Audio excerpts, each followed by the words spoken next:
ప్రభువు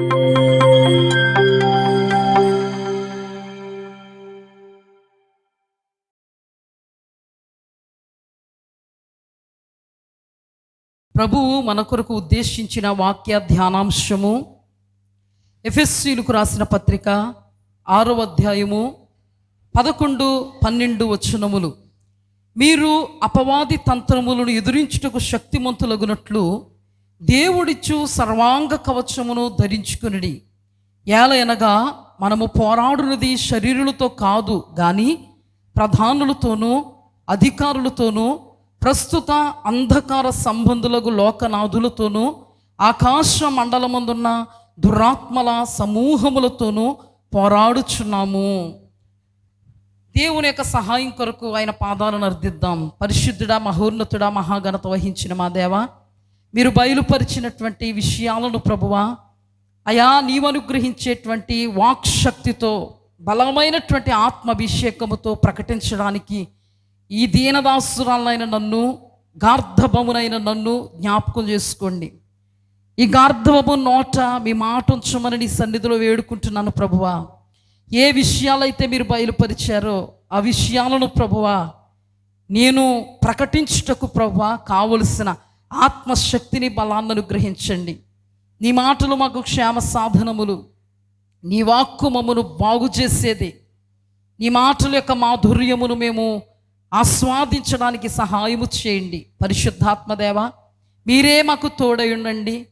మీరే మాకు సర్వము సమస్తమై ఉండి మాలో ఉండి మాతో ఉండి నీ వాక్కుల యొక్క సారాంశం యొక్క సత్యములు మా అడుగులు స్థిరపరచమని సాతాను కార్యములు లయపరుస్తూ శపిస్తూ బంధిస్తూ యేసు అతి పరిశుద్ధ నామమును అడిగి వేడుకొని పొందుకొని నాము తండ్రి, ఆమేన్. ఇక్కడ వ్రాయబడిన మాట, మీరు అపవాది తంత్రములను ఎదురించుటకు శక్తిమంతులగునట్లు దేవుడిచ్చు సర్వాంగ కవచమును ధరించుకొనుడి.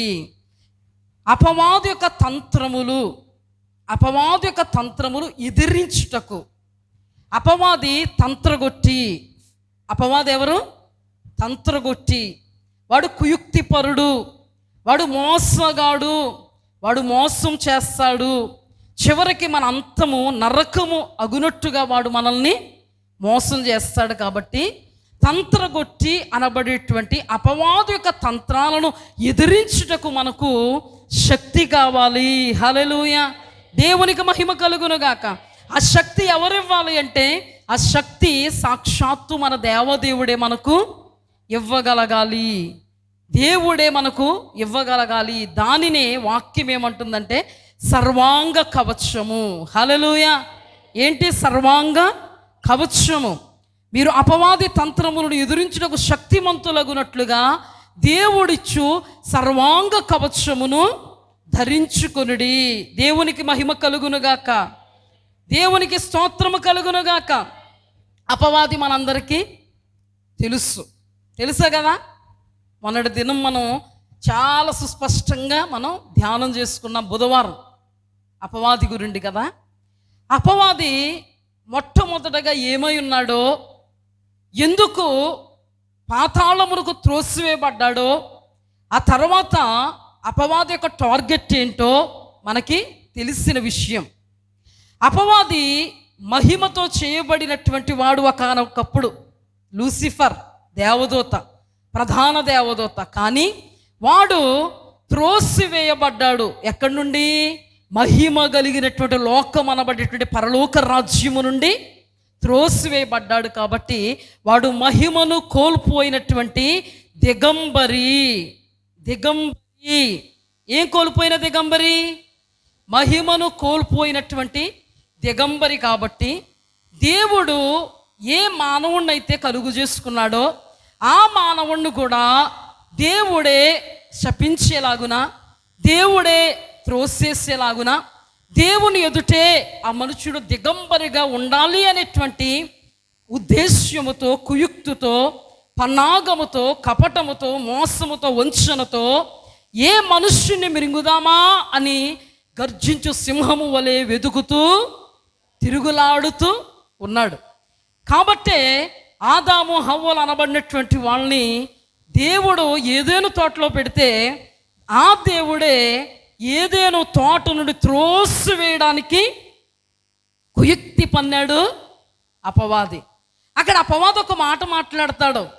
ఏమని మాట్లాడతాడంటే, సర్పములో నుండి మీరు చావనే చావురు, ఈ పండు తిను దినమున మీరు దేవతల్లాగా అయిపోతారు.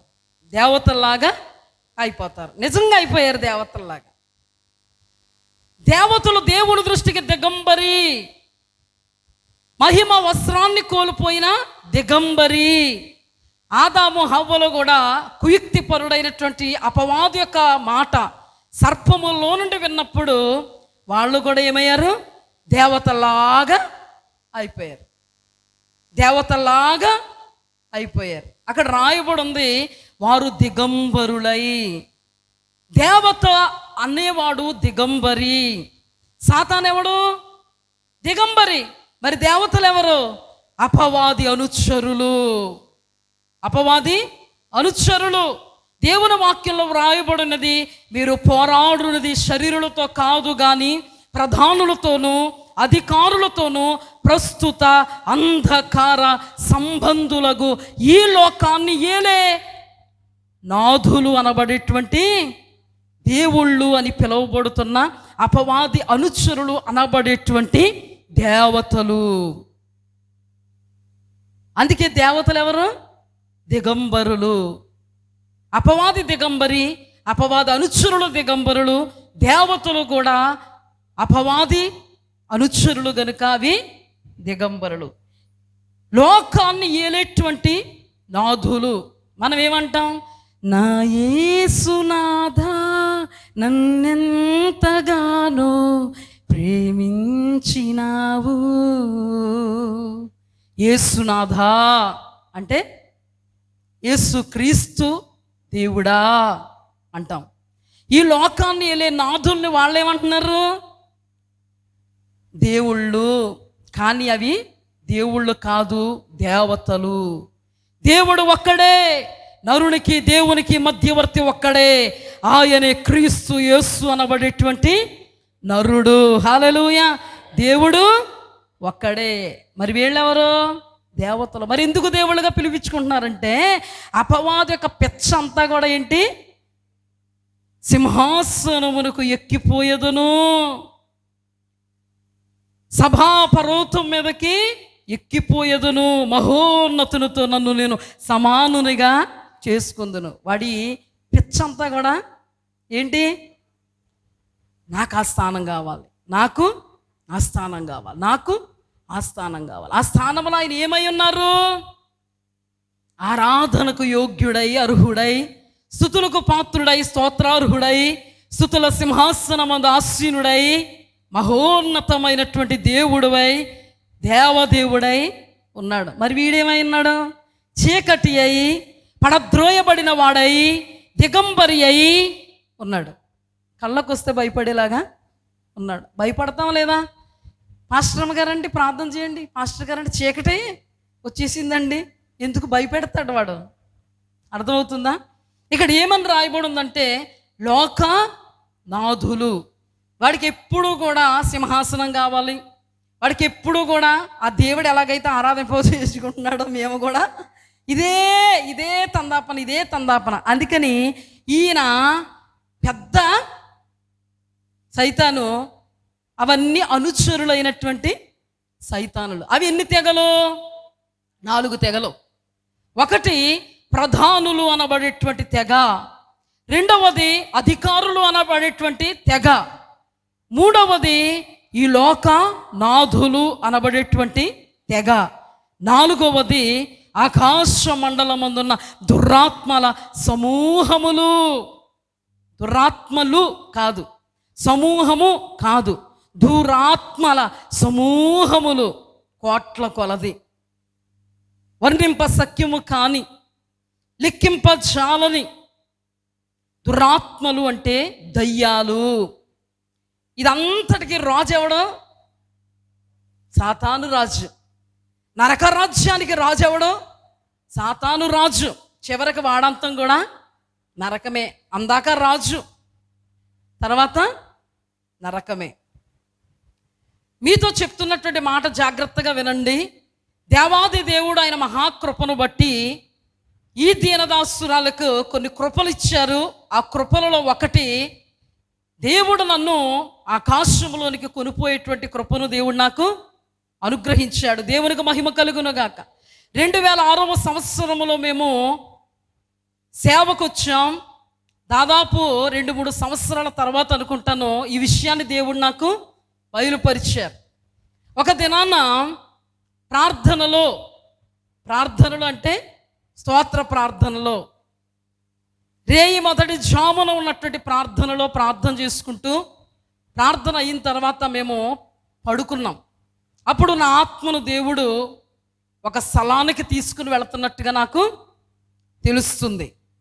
ఆ సమయంలో ఒక సందర్భాన్ని దేవుడు నాకు బయలుపరుస్తున్నాడు. అందులో ఏంటంటే, ఒక నిమ్మకాయని ఒక వృద్ధురాలు తీసుకొచ్చి అలా విసిరింది. అనుకోకుండా నేను నడుస్తున్నప్పుడు ఆ నిమ్మకాయ మీద నా కాలు పడింది. ఎప్పుడైతే ఆ నిమ్మకాయని నేను త్రొక్కానో, ప్రక్కగా ఇలా చూసేటప్పటికి దురాత్మలు చాలా ఫాస్ట్గా నా దగ్గరికి వస్తున్నాయి. అలాంటి టైంలో నేను ఆత్మావేశముతో, అభిషేకముతో, నజరేయుడైన యేసు నామములో నీ క్రియలు లయమవునుగాక అన్నప్పుడు మరుక్షణం అవి ఎంత ఫాస్ట్గా వచ్చాయో అంత ఫాస్ట్గా వెనుదిరిగి వెళ్ళిపోవడం నాకు దేవుడు బయలుపరిచారు. ఆ తర్వాత మరలా ఒక ప్రదేశానికి నన్ను తీసుకుని వెళుతూ ఉన్నారు. ఆ ప్రదేశంలో నాకు దేవుళ్ళగా పిలువబడుతున్నటువంటి ఈ లోకనాథుల గుంపు నాకు కనబడింది. ఆ లోకనాథుల యొక్క గుంపు ఏం మాట్లాడుకుంటుందంటే, ప్లాన్స్ వేసుకుంటుంది. ఎలాగ వాళ్ళను మనము పడగొట్టాలి, ఎలాగ వాళ్ళని ఆటంకపరచాలి, అలా ఏమేమో ప్లాన్స్ వేసుకున్నట్టుగా దేవుడు నాకు అక్కడ బయలుపరిచారు. అక్కడ నేను చాలా నాథులు, ఈ లోక నాథులు అనబడేటువంటి వారి యొక్క సమూహాన్ని చాలా దగ్గర నుండి చూశాను. మూడవదిగా మరలా నన్ను దేవుడు ఒక హైవే రోడ్డు మీద నిలబెట్టారు. హైవే రోడ్డు పట్టపగలు హైవే రోడ్డు మీద ఒక స్త్రీ చక్కగా డ్యూటీ కోసం సిద్ధపరచబడి డ్యూటీకి వెళుతుంది. హ్యాండ్ బ్యాగ్ వేసుకుని చక్కగా ప్రక్క నుండి నడుచుకుంటూ వెళుతున్నట్టుగా నాకు కనబడుతుంది. కానీ కొన్ని దురాత్మలు ఆమెని లారీ క్రిందకు త్రోసేసినట్టుగా నేను చూశాను. మరొక సందర్భంలో దేవుడు నా ఆత్మను వేరొక చోటకు తీసుకుని వెళ్ళి అక్కడ ఒక వ్యక్తిని నాకు చూపిస్తున్నారు. ఆ వ్యక్తి బికారి అనబడేటువంటి పరిస్థితుల్లో మంచోడే, కానీ ఆ టైంకి బికారిలాగా అయిపోయి వస్త్రాలు ఉన్నాయో లేవో కూడా తనకు అర్థం కావట్లేదు. తన కట్టుకున్న లుంగీని సరి చేసుకుంటూ తల అంతా కూడా తన స్వాధీనంలో లేనివాడిగా తీసుకుని వెళ్ళిపోతున్నాయి. అతని చుట్టూ దురాత్మలు నాకు కనబడుతున్నాయి. ఎక్కడో తీసుకువెళుతున్నాయంటే అతడు ఆత్మహత్య చేసుకోవడానికి అతనిని ఈ దురాత్మలు ప్రేరేపిస్తున్నాయి. ఇక్కడ వ్రాయబడినటువంటి మాట, మీరు పోరాడున్నది శరీరులతో కాదు, ఆ శరీరంలో ఉన్నటువంటి ప్రధానులతో, అధికారులతో, ప్రస్తుత అంధకార సంబంధముగు లోకనాథులతో, ఆకాశ మండలమందున దురాత్మల సమూహాలతో మీరు పోరాడుచున్నారు. వాటి విషయంలో మీరు పోరాడాలి. మీరు విజయం పొందాలంటే మీరు సర్వాంగ కవచాన్ని ధరించుకోవాలి అని దేవుడు తెలియపరుస్తున్నాడు. దేవునికి మహిమ కలుగునుగాక. సర్వాంగ కవచాన్ని మనము ధరించుకోవాలి. ఇక్కడ చాలా మనము చూసాం కదా, తెగలు కోటాను కోట్ల దురాత్మ సమూహాల గుంపులు మనం చూసాం. ప్రధానులు, అధికారులు గుంపులు మనం ప్రధానుల అధికారుల్ని చూసాం. ఈ లోకనాథుల్ని మనం చూసాం కదా. ఈ లోకనాథుల యొక్క పని ఏంటి అంటే, ఈ యుగ సంబంధమైనటువంటి దేవత, ఈ యుగానికి సంబంధించిన దేవత, ఈ యుగ సంబంధమైన దేవత అవిశ్వాసులు అనబడేటువంటి అన్యజనుల యొక్క మనోనేత్రాలకు అంధత్వం కలుగు చేస్తుంది. అంధత్వం కలుగు చేయడంలో చాలా ఫస్ట్ ఉంటాడు. ఎందుకంటే ఆదాము హవ్వలు అప్పుడు వరకు తెరవబడినటువంటి నేత్రాలతో, ఆత్మీయ నేత్రాలతో ఉంటూ ఉన్నప్పుడు అపవాది తన కుయుక్తితో మూయబడినటువంటి నేత్రాలుగా ఆత్మీయ నేత్రాలు ఉన్నాయి, తెరవబడిన నేత్రాలుగా ఏ నేత్రాలు ఉన్నాయి? శారీరకమైన నేత్రాలు ఉన్నాయి. ఈ యుగ సంబంధమైన దేవత అవిశ్వాసుల మనోనేత్రాలకు గుడ్డితనాన్ని, అంధత్వాన్ని, చీకటిని కలుగు చేస్తాడు. ఎందుకు అంటే నిజ దేవుడి యొద్దకు రాకుండా, నిజ దేవుని యొద్దకు రాకుండా చేస్తాడు. ఇక్కడ మనం చదువుకున్నటువంటి మాటలో మనం ఎంతవరకు ధ్యానం చేస్తున్నటువంటివి ఏంటి అంటే ఈ యుగానికి సంబంధించినటువంటి దేవతలు. అందుకే కదా దేవుడు ఒక్కడే, నరునికి దేవునికి మధ్యవర్తి ఒక్కడే, ఆయన క్రీస్తు యేసును నరుడు. మనం అందుకే దేవుడు ఒక్కడే అని నమ్ముతాం. అలాగని వాళ్ళు దేవుళ్ళని అనుకుంటారు, కానీ మనము దేవుళ్ళని అనుకోం. మనం ఏమనుకుంటాము? అపవాది యొక్క అనుచరులు అనబడేటువంటి ఏమనుకుంటాం? దేవతలు. హల్లెలూయా. అందుకే దేవుని వాక్యంలో వ్రాయబడి ఉన్నది, సకల దేవతలకు పైగా ఆయన దేవుడు. హల్లెలూయా. అత్యధికమైన ఔన్నత్యమును ప్రదర్శించువాడు. దేవతలలో ఆయన వంటి వారు ఎవరు లేరు. ఇంకొక మాట, ఆయన దేవతలకు తీర్పు తీర్చే దేవుడు. ఒక దినాన దేవతలు అనబడేటువంటి ఈ యుగ సంబంధమైనటువంటి లోకనాథులు తీర్పులో నిలవబడడం తథ్యం. తీర్పులో నిలవబడడం తథ్యం. చివరికి వారి అంతము నరకం. వారి అంతం ఏంటి? అగ్ని ఆరదు, పురుగు చావదు. మత్తయి సువార్త 25వ అధ్యాయములో శపితమైన వారలారా, అపవాదికి వనరుచురులకు సిద్ధపరిచించిన నిత్య నరకాగ్నికి పోవుడి. అందుకే మనల్ని ఎంతమంది ఫోర్స్ చేసినా మనం దేవుడు అక్కడే అంటాం. వాళ్ళు ఏమంటారు? మీరు దేవుళ్ళలోకి దిగిపోయారా? మీరు దేవుడిని తెలిసేసుకున్నారా? దేవుడిని నమ్మేసుకున్నారా? మరి ఇంతవరకు మీరు తెలుసుకున్న దేవుడిని కాదా? మీరు ఇంతవరకు నమ్ముకున్న దేవుడిని కాదా? కాదు, వాళ్ళకే తెలుసు. దేవునికి మహిమ కలుగును గాక. ఇక్కడ వ్రాయబడిన మాట ఏంటంటే, వీళ్లతో మనం పోరాడవలసిన వారమై ఉన్నాం. ప్రధానులు, అధికారులు ఎక్కడ రాయబడిందో తెలుసా? కొలస్సీలకు రాసిన పత్రికలో మొన్న వాక్యము మీతో చెప్తున్నాను నేను. ఏమనంటే, ఎందుకు యేసుక్రీస్తు ప్రభువారు మార్గము, సత్యము, జీవమయ్యారు పరలోక రాజ్యానికి. దానిలో ప్రధానులను, అధికారులను నిరాయుధులుగా చేసి బాహాటముగా వేడుకకు కనుపరిచెను. హల్లెలూయా. అంటే ఈ తెగ మీకు అర్థం కావడానికి నేను చెప్తున్నాను. అయితే ఇక్కడ మనము పోరాడున్నది ఎవరితో కాదు? శరీరాలతో కాదు, కానీ మనము పోరాడున్నది అపవాదితోనూ, అపవాది అనుచరులు అనబడినటువంటి వాళ్ళతోనూ. వాడు వంచకుడు, వాడు కుయుక్తిపరుడు, వాడు మోసగాడు కనుక మన ఆది తల్లిదండ్రులు అనబడేటువంటి ఆదాము హవ్వలను సహితము వాడు కుయుక్తితో మోసగించి నేటి దినాన ప్రతి ఒక్కరిని కూడా వాడు మోసగిస్తూ ఉన్నాడు. అభిషక్తులు అనబడినటువంటి వాడిని మోసగిస్తూ ఉన్నాడు. అభిషక్తులు అనబడినటువంటి వారి యొక్క పతనావస్థకు కారణంగా ఉన్నాడు అపవాది. పడిపోయినటువంటి అనుభవాల్లో ఉన్నవాళ్ళు పరలోక రాజ్యములో ప్రవేశించలేరు. దుష్టిని అనుభవాలలో, దుష్టిని సాంగత్యములో, దుష్టిని క్రియలు చేస్తూ దుష్టిని సంబంధులుగా ఉన్న వాళ్ళు దుష్టినితో పాటు నిత్య నరకాగ్ని పాలైపోవడము ఖాయం. కాబట్టి దేవుని ప్రజలమైనటువంటి మనము ఎవరిని జయించాలి అంటే అపవాది తంత్రాలను ఎరిగిన వారమై, వాడి యొక్క తంత్రాలను మనం, అపవాది తంత్రములను మనము ఎరగగలగాలి. ఎరిగినటువంటి మనము జయించాలంటే దేవుడే అనుగ్రహించు సర్వాంగ కవచాన్ని మనం ధరించుకొని యుద్ధ రంగములో మనము వాడితో పోరాడాలి. హల్లెలూయా. దేవునికి మహిమ కలుగునగాక. ఆయన ఇచ్చేటువంటి సర్వాంగ కవచం ఏంటి అనేది మనకి తెలియాలి. తెలిస్తేనే మనం పోరాడగలుగుతాం. అదే ఎఫెసీయులకు రాసిన పత్రిక 6వ అధ్యాయము 14వ వచనం.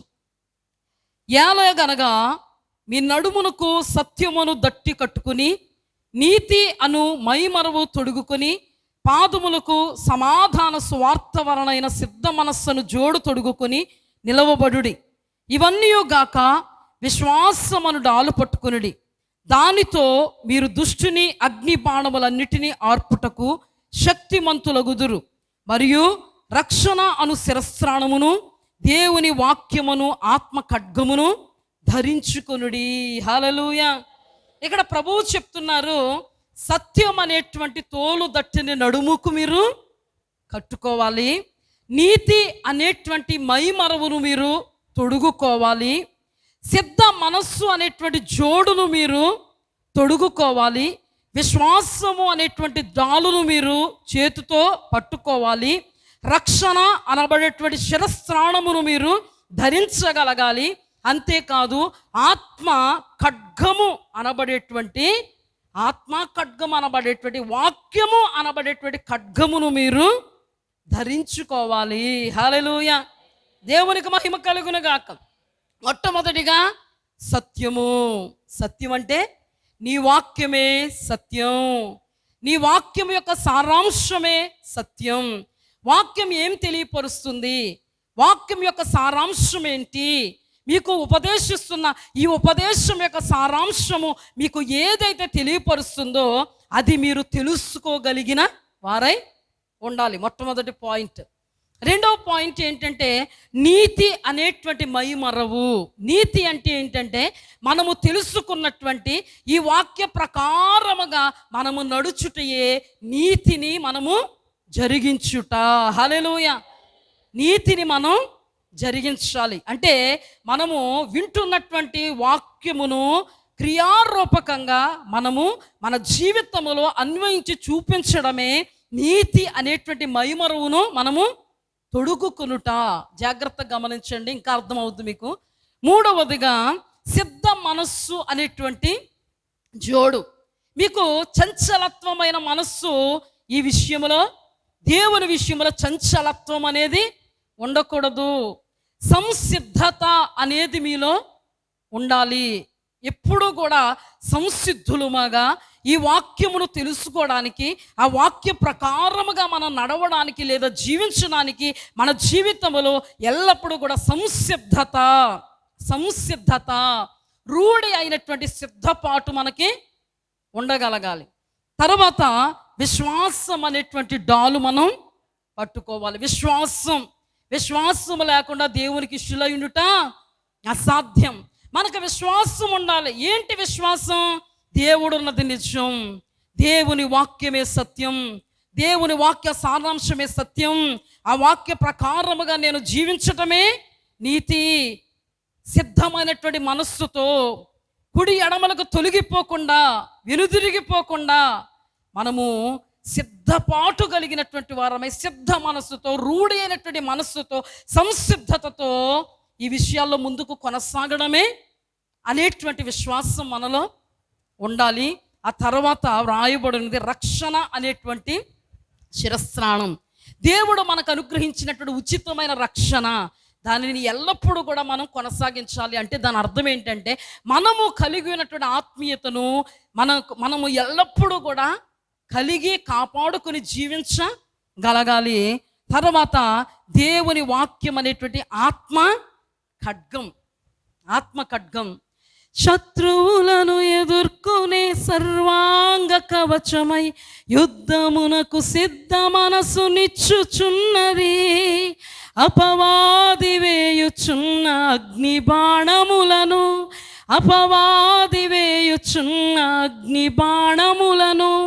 ఖడ్గము వలె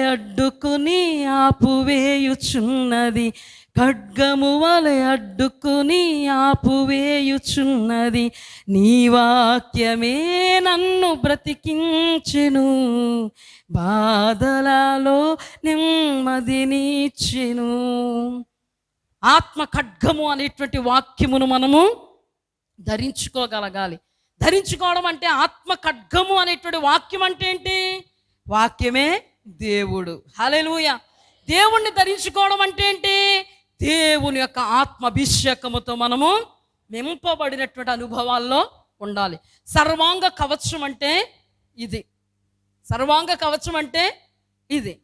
మరి ఇది ధరించుకుని వెళ్ళిపోదామా మనం యుద్ధానికి? ఇది ధరించుకుని వెళ్ళిపోదామా? సత్యం దొరుకుతుందా ఎక్కడైనా? నీతి దొరుకుతుందా ఎక్కడైనా? సంసిద్ధత దొరుకుతుందా? రక్షణ దొరుకుతుందా? లేకపోతే విశ్వాసం దొరుకుతుందా? దేవుడు దొరుకుతాడా కొనుక్కుందాం అంటే? కొనుక్కుంటే ఎంతైనా కొనేసుకుందాం. మరి కష్టపడక్కర్లేదు, నా వైపు చూడక్కర్లేదు. నా వైపు చూస్తే మేళ నొప్పి వచ్చేస్తా మీకు. కొనేసుకుంటే గొడవ లేదు, కొనేసుకుని పక్కన పెట్టుకుంటే పరలోకి వెళ్ళిపోదు రాకడొచ్చేటప్పటికి. అలాంటి ఏమి కూడా లేవు. మరి ఏం చేయాలి? అసలు అపవాదితో మనకు పోరాటం. మీరు పోరాడున్నది శరీరులతో కాదు, మనకి పోరాటం. పోరాటాలు చేస్తున్నటువంటి రాజులు యుద్ధ సామాగ్రిని, యుద్ధ వస్త్రాలను, డాలును, ఈటెను, ఖడ్గమును, బళ్ళెమును, దీన్ని ధరించుకుని వెళతారు. ఎక్కడికి? యుద్ధానికి. మరి మన యుద్ధం ఏంటిది? ఆత్మీయ పోరాటం. హల్లెలూయా! ఆత్మీయ పోరాటం చేయవలసిన వారం మనము కూడా యుద్ధ రంగములో నిలవబడవలసినటువంటి ఆత్మీయ పోరాటములో విజయాన్ని సంతరించుకోగలిగేటువంటి ఆత్మరోషము కలిగిన సర్వాంగ కవచమును ధరించుకునే అనుభవాలు కలిగినటువంటి వారము. హల్లెలూయా! దేవునికి మహిమ కలుగునుగాక. గొలియాతును చూడండి. గొలియాతు గురించి రాయబడిన మాట ఏంటంటే, అతడు యుద్ధ వస్త్రాలను ధరించుకున్నాడు, యుద్ధ కవచాన్ని ధరించుకున్నాడు, బళ్ళెము ధరించుకున్నాడు, ఈటె అతని యొద్ద ఉంది, ఖడ్గము అతని యొద్ద ఉంది. ఇప్పుడు ఎలా వెళుతున్నాడు యుద్ధానికి? సంసిద్ధుడుగా, బహుశూరుడుగా, బహుధీరుడుగా, యుద్ధశాలిగా. ఎవడొస్తాడు రండిరా యుద్ధానికి అంటున్నాడు. ఎవరు? గొలియాతు. అతడెంత ఎత్తున్నాడు? 6 మూరల జానెడు ఎత్తు. ఫిలిస్తీన్లందరూ ఒక పర్వతం మీద ఉన్నారు, మరో పర్వతం మీద ఇశ్రాయేలీలు ఉన్నారు. యుద్ధ సన్నద్ధుడై, శూరుడై, యుద్ధ వీరుడై రోషముతో మాట్లాడుతున్నాడు. రండి, మీలో ఒకడు రండి, మాలో నేను వస్తాను. నేను విజయాన్ని సాధిస్తే మీ అందరూ మాకు దాసోహం. మీరు విజయాన్ని సాధిస్తే ఎంటైర్ మా ఫిలిస్తీన్ల దేశము సర్దారులతో సహితము మీకు దాసోహం అన్నారు. అందరూ పారిపోతున్నటువంటి అనుభవాల్లో, వెనకంజ వేస్తున్న అనుభవాల్లో, వెనుక చూస్తున్నటువంటి అనుభవాలలో ఉంటూ ఉన్నారు. కానీ దావీదు ఈ సిచ్యువేషన్ అంతా కూడా చూస్తున్నాడు. ఎందుకు వచ్చాడో మన అందరికీ తెలుసు. అప్పటి వరకు తన యొక్క గొర్రెల మందను మేపుకొని తన తండ్రి యొక్క ఆజ్ఞ మేరకు తన సహోదరుల దగ్గరకు వచ్చినటువంటి అనుభవంలో ఉన్నాడు దావీదు. అప్పటికే దావీదు యవనస్తుడు. కానీ దావీదు అంటాడు, సైన్యములకు అధిపతిగా యెహోవా ముందు నడిచినటువంటి దేవుడు, సైన్యానికి ముందు నడిచినటువంటి మన దేవాది దేవుణ్ణి తిరస్కారము చేయడానికి ఈ సున్నతి లేని ఫిలిస్తీయుడు ఏపాటివాడు, నేను వాడిని జయిస్తా, వాడితో పోట్లాడతా, వాడి తల తెగ నరుకుతా అని మాట్లాడుతున్నాడు. ఈ మాటలన్నీ ఆ నోట ఈ నోట పడి చివరకు రాజు అయినటువంటి సౌలు యొద్దకు ఆ మాటలు వస్తే ఆయన తీసుకురండి అంటే దావీదును సౌలు ఎదుట నిలబెట్టాడు అక్కడ ఉన్నటువంటి సైన్యం. అప్పుడు ఏం మాట్లాడుతున్నాడు దావీదు? ఈ ఫిలిస్తీయుని నిమిత్తం మీ హృదయం ఏమాత్రము మీరు కృంగిపోకండి, మీ హృదయములు ఏమాత్రం కృంగుదల రానివ్వకండి. నేను వాడి తల తెగ నరుకుతా, వాడి మీ పక్షంగా నేను వాడిని జయించి విజయాన్ని తీసుకొస్తా అన్నాడు. అప్పుడు ఏమన్నారంటే, బాబు నువ్వు ఎలా చేయగలవు? నువ్వు బాలుడు కదా, వాడేమో యుద్ధాయుధాలు ధరించి ఉన్నాడు, వాడు బాల్యము నుండి యుద్ధాభ్యాసం చేసినవాడు, నీకు యుద్ధాభ్యాసం చేసేటువంటి పరిస్థితి లేదు కదా, నువ్వేమో బాలుడువు, నీవు అతనిని ఎలా జయిస్తావు అంటే, నా తండ్రి గొర్రెల మందను నేను మేపుతున్నాను, ఒకవైపు నుండి సింహం వచ్చింది, ఎలుగుబంటి వచ్చింది, నా గొర్రె పిల్లను నోట పెట్టుకుని ఎత్తుకుపోయింది. కానీ నేను తరిమి తరిమి తరిమి కొట్టి చంపి ఆ నోటు నుండి గొర్రె పిల్లను విడిపించాను. ఆ దినాన సింహము నోటు నుండి, ఎలుగుబంటి నోటు నుండి గొర్రె పిల్లను విడిపించడానికి నాకు శక్తినిచ్చినటువంటి ఆ దేవుడు ద్వారా నేను ఆ గొర్రె పిల్లను విడిపించుకొని ఆ సింహపు నోటిని చీల్చి ఎలుగుబంటిని చీల్చాను. వాటిని చీల్చినట్టుగానే వీడిని కూడా చీల్చేస్తాను రాజా, నువ్వేమీ డౌట్ పడక్కర్లేదు. మీ హృదయాలు ఏమాత్రం కృంగ నిమిత్తము లేదు. సరే బాబు, ఓకే, మంచిది, రానాయనా, నా వస్త్రాలు ధరించుకుంది కానీ రండి రండి, నా యుద్ధ వస్త్రాలు ధరింపజేయండి, యుద్ధ కవచాన్ని ధరింపజేయండి, ఈటివ్వండి, ఖడ్గం ఇవ్వండి, అది ఇవ్వండి అంటే ఈయన గారు మునిగిపోయి తిరిగిపోతున్నారు. అందులో ఎవరు తిరిగిపోతున్నారు, మునిగిపోతున్నారు, పడిపోతున్నాడు. ఏం అర్థం కావట్లే. మరి ఎలా వెళతావు నువ్వు యుద్ధానికి? దీన్ని మొయ్యలేకపోతున్నావు. నేను దీన్ని మొయ్యలేను కానండి, అగా కనబడుతున్నాడే 6 మూరల జాండెత్తు, వాడిని మోసేస్తాను. నేను దీన్ని భరించలేను కానీ వాడిని భరించేస్తాను. ఈ విషయంలో కొంచెం తొలికెసలాడుతున్నాను కానీ ఆ 6 మూరల జానుడు ఎత్తుగలిగిన ఆ ఎలుగుబంటి విషయంలో నేను ఏమాత్రం తొలికెసలాడను. వాడు అంతు చూస్తా, తల తెగ నరుకుతా అంటుంటే సౌలు గారికి ఇంకేం అర్థం అవుద్ది? మాటలేమో చాలా గొప్పగా ఉన్నాయి నాయన, నువ్వేమో ఏ వస్త్రం వద్దంటున్నావు, ఖడ్గం వద్దంటున్నావు, అది వద్దంటున్నావు, ఇది వద్దంటావు. ఏంటంటే విజయాన్ని తెచ్చేది ఖాయం, జాగ్రత్తగా నన్ను చూడండి, మీరు ఇంకేం మాట్లాడొద్దు దయచేసి అని ఏం పట్టుకెళ్ళాడు? యుద్ధానికి ఏం పట్టుకెళ్ళాడు? చేతి కర్రను పట్టుకెళ్ళాడు. హల్లెలూయా. ఇంకేం కావాలి? నున్నని 5 రాళ్ళు ఏరుకున్నాడు. హల్లెలూయా. దేవునికి మహిమ కలుగునుగాక. మొట్టమొదటగా చేత కర్ర పట్టుకున్నాడు. 5 నున్నటి రాళ్లను ఏరుకొని తన చిక్కములో ఉంచుకున్నాడు. ఒడిసెల చేత పట్టుకున్నాడు. గొలియాతు ఎదుట నిలబడ్డాడు. 6 మూరల జానుడు ఎత్తు అయినటువంటి గొలియాతు ఎదుట బాలుడు అనబడినటువంటి దావీదు కర్ర పట్టుకుని నిలబడ్డాడు. కర్ర పట్టుకుని నిలబడితే ఆ మాట చూపిస్తాను రండి. 1 సమూయేలు గ్రంథము 17వ అధ్యాయము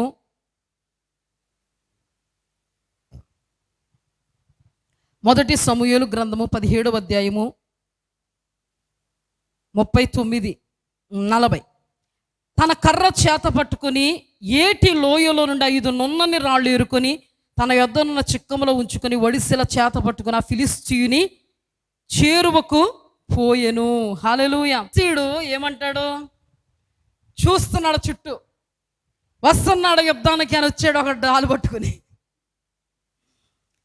యుద్ధానికి వచ్చాడు. ఎవడొచ్చుంటాడు? యుద్ధ వస్త్రాలు ధరించుకొని, కవచాన్ని ధరించుకొని, ఈట ధరించుకొని, బళ్ళెము ధరించుకొని, ఖడ్గము ధరించుకొని నిలబడి ఉంటాడని చూస్తుంటే ఎక్కడా ఎవరు కనబడట్లేదు. ఒకడు కనబడుతున్నాడండి. వాడు చిన్నోడు, వాడి చేతిలో కుక్కను కొట్టేంత కర్ర ఉంది. అప్పుడు ఏమంటాడో తెలుసా?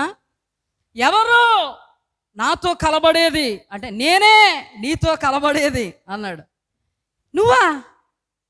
చూడ్డానికేమో ఎలా ఉన్నాడు? ఎర్రని వాడు. అతడు బాలుడై ఎర్రని వాడు రూపసేయునుట చూచి అతని తృణీకరించెను. ఎర్రని వాడు రూపవంతుడు, చిన్నోడు, కర్రను పట్టుకున్నాడు. ఎవరు అంటే నేనే అంటున్నాడు. ఏమీ లేదు ఒంటి మీద, చేతిలో ఖడ్గం లేదు.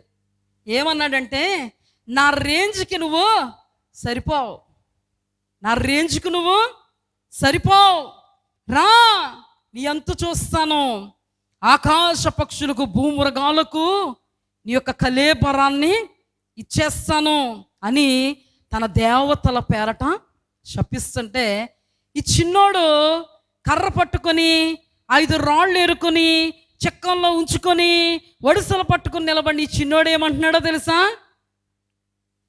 నీవు ఖడ్గము చేతను, బళ్ళెము చేతను, ఈట చేతను నా మీదకు వస్తున్నావు, నేనైతే సైన్యములకు అధిపతిగా యెహోవా పేరట నీ మీదకు వస్తున్నాను. యుద్ధము యెహోవాదే, నీవు కాదు. నన్ను భూమృగాలకి, ఆకాశ పక్షులకి ఎగరవేయడం నేనే. నీ తలను తగనరికి భూమృగాలకి, ఆకాశ పక్షులకి ఎగరేసేస్తాను. యుద్ధము యెహోవాదే, చూసుకో అన్నాడు. దేవునికి మహిమ కలుగును గాక. పరిగెత్తుకుంటూ వెళ్ళాడండి. పరిగెత్తుకుంటూ వెళ్ళి మొట్టమొదటగా 5 రాళ్ళు తీసుకున్నాడు కదా. ఒక్క రాయి ఒడిస్సులలో పెట్టి కొడితే ఒళ్ళంతా యుద్ధ కవచం, ఎక్కడ ప్లేస్ ఉందో అక్కడికే వెళ్ళి తగిలిందండి ఒక రాయి. హల్లెలూయా. ఎప్పుడైతే రాయి తగిలిందో బోర్ల పడిపోయాడు. 6 మూరల జానుడు ఎత్తు మనిషి. బోర్ల పడిపోతే ఏం చేశాడు తెలుసా? ఇంకెన్ని రాళ్ళు ఉన్నాయి ఈయన దగ్గర? 4 రాళ్ళుంటే బోర్లా పడిపోయినటువంటి వ్యక్తిని ఈ 4 రాళ్లతో, ఒడిస్సులతో, ఈ 4 రాళ్లతోనే చంపేశాడండి. హల్లెలూయా. 4 రాళ్లతోనే చంపేశాడు. 6 మూరల జానుడు ఎత్తు కలిగినటువంటి బలమైనటువంటి యుద్ధ వీరుడు, శూరుడు అనబడేటువంటి ఫిలిస్తీయులకు సంబంధించినటువంటి ఒక యుద్ధ వీరుడు దావీదు రాళ్ల దెబ్బలకి ఒక పెట్ట చచ్చిపోయినట్టుగా చచ్చిపోయాడు. ఒక పెట్టను కొట్టాలంటే ఎన్ని రాళ్ళకు పెట్టి కొడతారు? ఒక రాయి గురి తప్పుద్ది, రెండో రాయి వేస్తారు, గురి తప్పుద్ది. అలా ఒక 5-10 రాళ్ళు వేస్తే ఒక పెట్ట ఎంత ఉంటుంది? ఇంత కదా. మరి మనోడు ఎంత ఉన్నాడు? అంత. స్వరూపం, విగ్రహం ఎంత ఉన్నాడు? అంత. ఏమండి, ఒక పెట్టను కొట్టాలంటే 10 రాళ్ళు ఉపయోగించాలండి. నున్నరు రాళ్ళు. 6 మూరల జానుడు ఎత్తున్నాడు. ఒక్క రాయికే బోర్లా పడిపోయాడు. మిగతా 4 రాళ్ళకి ఫినిష్ అయిపోయింది, చచ్చిపోయాడు. ఖడ్గము చేత, ఈట చేత, బళ్ళెము చేత నేను నీ మీదకు యుద్ధానికి రాను. నీవు తిరస్కరిస్తున్న సైన్యములకు అధిపతిగా యెహోవా పేరట నేను నీ మీదకి యుద్ధానికి వస్తున్నాను. యుద్ధము యెహోవాదే, నీ తల తెగ నరుకుతా. నరికాడా లేదా? అతని కత్తి కాదండి. ఎవరి కత్తి? 6 మూరల జానుడు ఎత్తు కలిగిన వాడి కత్తి తీసి వాడి ఆయుధంతోనే. అసలు ఆ కత్తి ఎవరిని చంపాలి? దావీదుని చంపాలి. రివర్స్లో దావీదు ఏం చేశాడు? వాడి ఆయుధాన్ని, వాడిని నిరాయుధుడిగా చేసి వాడి ఆయుధాన్ని తీసుకుని వాడి ఆయుధముతోటే నరికివేయబడ్డాడు. హల్లెలూయా. దేవునికి మహిమ కలుగును గాక. 6 మూరల జానుడు ఎత్తు కలిగినటువంటి శూరుణ్ణి, యుద్ధ వీరుణ్ణి నరికింది ఏది అంటే, నరికింది ఏది? చంపింది ఏది? చంపింది ఏం లేదండి, విచిత్రంగా రాళ్ళండి. చంపిందేంటి? విచిత్రంగా రాళ్ళండి. చనిపోయిన తర్వాత దావీదు చేసిన పని ఏంటంటే, తన ఆయుధం అనేటువంటి ఖడ్గాన్ని తీసి, ఎవరి ఖడ్గం?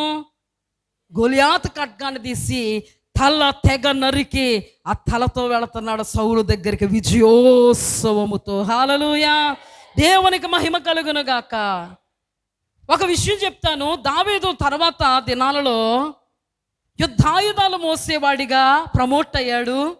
యుద్ధాలు చేసేవాడిగా ప్రమోట్ అయ్యాడు. రాజు అయిన తర్వాత యుద్ధాలు చేశాడు. ఎప్పుడు కూడా దేనితో యుద్ధం చేశాడు? జాగ్రత్తగా గమనించండి.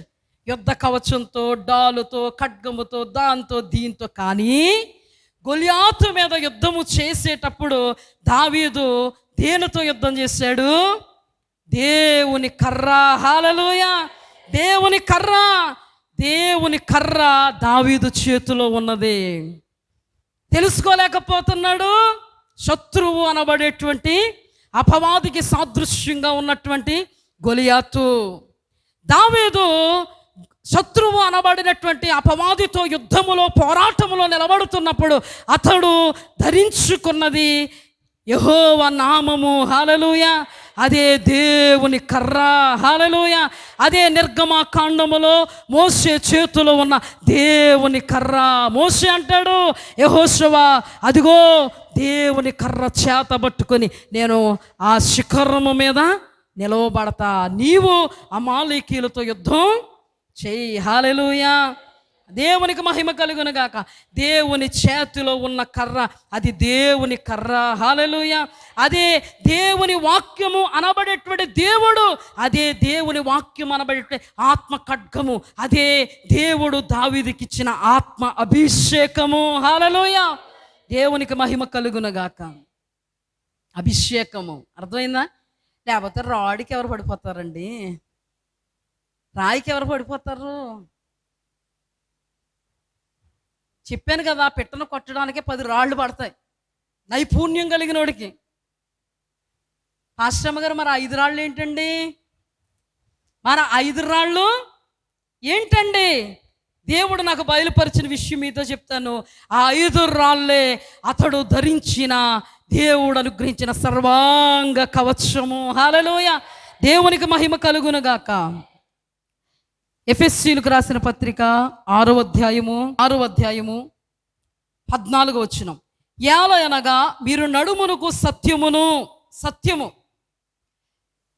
దట్టు కట్టుకుని, సత్యమును దట్టు కట్టుకుని, నీతి అను మైమరవు 2 నీతి, పాదములకు సమాధాన సువార్త వలనైన సిద్ధ మనస్సు 3, ఇవన్నీగాక విశ్వాసమనే డాలు 4, మరియు రక్షణ అనే శిరస్త్రాణము 5. హల్లెలూయా. ఆ 6వది ఏంటి? దేవుని వాక్యం అనే ఆత్మ ఖడ్గం, అదే దేవుని చేతి కర్ర, అదే దావీదులో ఉన్న కర్ర. హల్లెలూయా. అపవాదికి సాదృశ్యంగా ఉన్నాడు గొలియాతు. సర్వాంగ కవచాన్ని ధరించుకొని యుద్ధ రంగములో సర్వాంగ కవచముతో దేవుని యొక్క ఆత్మతో పోరాడాడు దావీదు. హల్లెలూయా. మీరు పోరాడున్నది శరీరులతో కాదు కానీ ప్రధానులతో, అధికారులతో, ప్రస్తుత అంధకార సంబంధముగా లోకనాథులతో, ఆకాశ మండలమందున దురాత్మల సమూహాలతో పోరాడుచున్నారు. హల్లెలూయా. ఇప్పుడు అపవాదికి సాదృశ్యంగా గొలియాతుంటే దావీదు ఏ వస్త్రాలు ధరించాడు? ఏ యుద్ధ వస్త్రాలు ధరించాడు? ఆత్మీయ యుద్ధోపకరణములు అనబడే సర్వాంగ కవచమును దావీదు ధరించుకున్నాడు. హల్లెలూయా. దావీదు ధరించుకున్నాడు కాబట్టే అపవాదిని జయించగలిగాడు. హల్లెలూయా. దేవుని వాక్యంలో వ్రాయబడి ఉన్న మాట, మీరు దేవునికి లోబడి ఉండండి, అపవాదిని ఎదిరించండి, అప్పుడు వాడు మీ యొద్ద నుండి పారిపోతాడు. దేవునికి లోబడడం అంటే ఏంటి? దేవుడిచ్చేటువంటి సర్వాంగ కవచాన్ని ధరించుకొనడమే దేవునికి లోబడి ఉండడం. అప్పుడు వాడు మన యొద్ద నుండి పారిపోతాడు. దేవునికి మహిమ కలుగును గాక. ఈ సందర్భములో నుండి నేను ఇంకా మీకు అర్థమయ్యే రీతిలో చెప్తాను. అర్థమయ్యే విధానములు ఇంకా మీకు చెప్తాను. ఇక్కడ దేవుని కర్ర అనే విషయాన్ని మీకు స్పష్టంగా తెలియపరిచాను. దేని విషయంలో? మోషే చేతిలో ఉన్నది దేవుని కర్ర. ఆ కర్రే ఐగుప్తు దేశములో అద్భుతాలు చేసింది. ఆ కర్రే ఎర్ర సముద్రాన్ని పాయలు చేసింది. అదే దేవుని కర్ర, అదే దేవుని హస్తం, అదే దేవుని చేవ్రేలు, అదే దేవుడిచ్చేటువంటి అభిషేకం. హల్లెలూయా. అభిషేకం. హల్లెలూయా. ఇంకా మనము చూద్దాం ఒక సందర్భం. ఆ సందర్భంలోనే నువ్వు ఎలా జయించగలుగుతావు దావీదు? నీవు 6 మూరలు జాలెడు ఎత్తుగలిగినటువంటి గొలియాతును, యుద్ధ శూరుణ్ణి, బలశాలిని, యుద్ధ కవచం ధరించిన వాణ్ణి, యుద్ధాభ్యాసం చేసిన వాణ్ణి నువ్వు ఎలా ధరిస్తావు అంటే అక్కడ ఒక ఉదాహరణ చెప్తున్నాడు. తన జీవితంలో జరిగిన ఉదాహరణ చెప్తున్నాడు. ఏమని చెప్తున్నాడంటే ఇక్కడ చదువుదాం ఆ మాట. 1 సమూయేలు గ్రంథము 17వ అధ్యాయము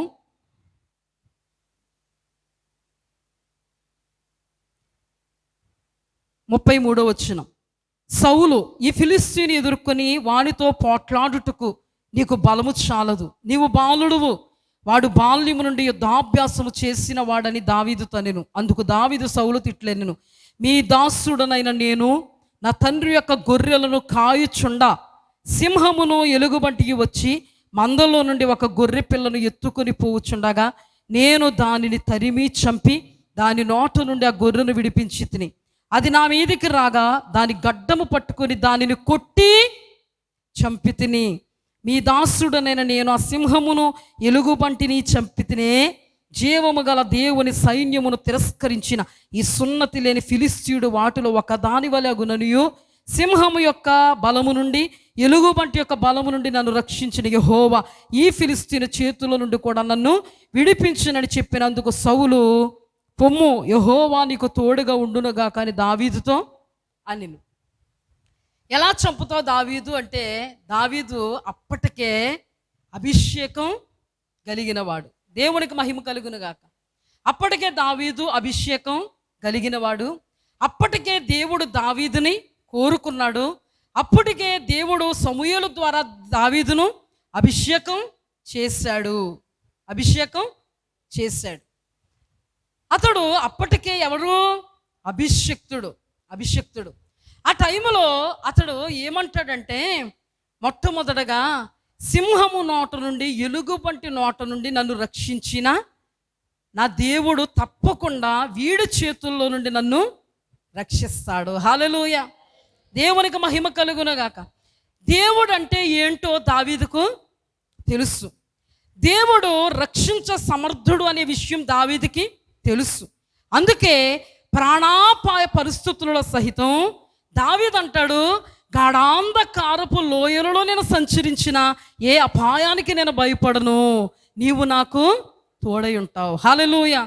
దావీదుకి ఆ మందనిచ్చింది దేవుడే. హల్లెలూయా. ఆ మందను కాయమని మందనిచ్చినది దేవుడే. ఆ మందను కాసే విషయంలో ప్రాణాలకు తెగించి దావీదు గొర్రె పిల్లను కాపాడుకుంటూ ఉంటే, ఆ ప్రాణాలు కోల్పోకుండా ప్రాణాలను కాపాడువాడు కూడా దేవుడే అనే సత్యం ఎవరికి తెలుసు? దావీదుకి తెలుసు. సత్యం తెలుసు. మొట్టమొదటిగా సత్యం అనేటువంటి దట్టిని మనము నడుముకు కట్టుకోవాలి. ఆ సత్యం ఎవరికి తెలుసు? దావీదుకి తెలుసు. అంటే సత్యము తెలిసినవాడు దావీదు. అదే సత్యముతో ముందుకు అడుగులు వేస్తున్నాడు. అంటే తెలుసు దావీదు దేవుడు కాపాడుతాడు, రక్షిస్తాడు అని. గొర్రె పిల్లని ఎత్తుకుపోతుంటే సింహం కదా ఎత్తుకుపోతే నేనేం చేయగలను, ఎలుగుబంటి కదా ఎత్తుకుపోతే నేనేం చేయగలను అనుకున్నాడా? సత్యము తెలుసు దావీదుకి. ఆపత్కాలమును ఆదుకుంటాడు. ఈ గొర్రెల మందను ఇచ్చినది దేవుడే. దీనిని బాధ్యత సంరక్షించవలసిన వాడును నేను. ఆ గొర్రె పిల్లను సింహం ఎత్తుకుపోతే, ఎలుగుబంటి ఎత్తుకుపోతే చూస్తూ ఉండను. ఎందుకు? నా దేవుడు నాకు తోడై ఉన్నాడు. సత్యము తెలుసు. తెలిసినటువంటి సత్యాన్ని అతడు అమలుపరుస్తున్నాడు. అంటే ఆ సత్యములో అతడు నడుస్తున్నాడు. అంటే అది నీతి. అంతేనా కాదా? దేవుని వాక్య ప్రకారముగా నడిస్తేనే మనము నీతిని కాపాడుకున్న వాళ్ళం అవుతాం. అదేంటి? నీతి. ఇప్పుడు మూడవదిగా ఏముండాలి? సిద్ధ మనస్సు. ఇతనికి సిద్ధ మనస్సు, రూఢి అయిన మనస్సు ఉంది కాబట్టే సింహము ఎలుగుబంటి నోట పెట్టుకుని పారిపోతుంటే చేతులు ముడుచుకుని కూర్చోలేదు, కానీ తరుముకుంటూ కొట్టి చంపాడు. ఏం చేశాడు? కొట్టి చంపాడు. చంపి నోటలో నుండి తీశాడు. అంటే ఇప్పుడు అతనికి ఏముంది? సిద్ధ మనస్సు ఉంది. చంచలత్వం లేదు, సిద్ధ మనస్సు అతనికి ఉంది. తర్వాత ఏంటి సందర్భం? విశ్వాసం అనే ఢాలు. దేవుడు ఖచ్చితంగా ఆ గొర్రె పిల్లను నాకు ఇవ్వగలడు అనే విశ్వాసం ఉంది కాబట్టి అతడు అన్ని విషయాల్లో ముందుకు కొనసాగగలిగాడు. విశ్వాసం ఉందా లేదా? ఆ తర్వాత రక్షణ అనేటువంటి శిరస్త్రాణం. రక్షణ అంటే తన ఆత్మీయతలో ఆత్మీయంగా దేవుడు ఏదైతే కలిగి ఉండాలని అనుకున్నవి అతడు ఏమాత్రము కోల్పోయిన వాడిగా లేడు. సమస్తాన్ని తన ఆత్మీయ జీవితంలో తొనికెసలాడకుండా, తన ఆత్మ ఏమాత్రము కూడా చిన్నపోకుండా, తగ్గిపోకుండా ఆత్మశక్తితో అతడు ముందుకు కొనసాగుతున్నాడు. ఆత్మీయ జీవితాన్ని కొనసాగించుకోవడమే రక్షణ అనుభవాన్ని కొనసాగించుకోవడం. అర్థమవుతుందా?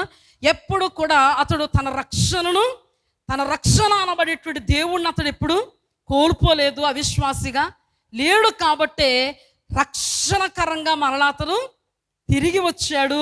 తన యొక్క గొర్రె పిల్లను కూడా తిరిగి తెచ్చుకున్నాడు. దేవునికి మహిమ కలుగును గాక.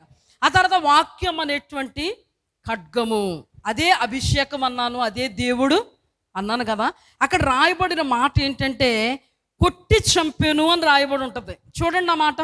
1 సమూయేలు గ్రంథము 17వ అధ్యాయము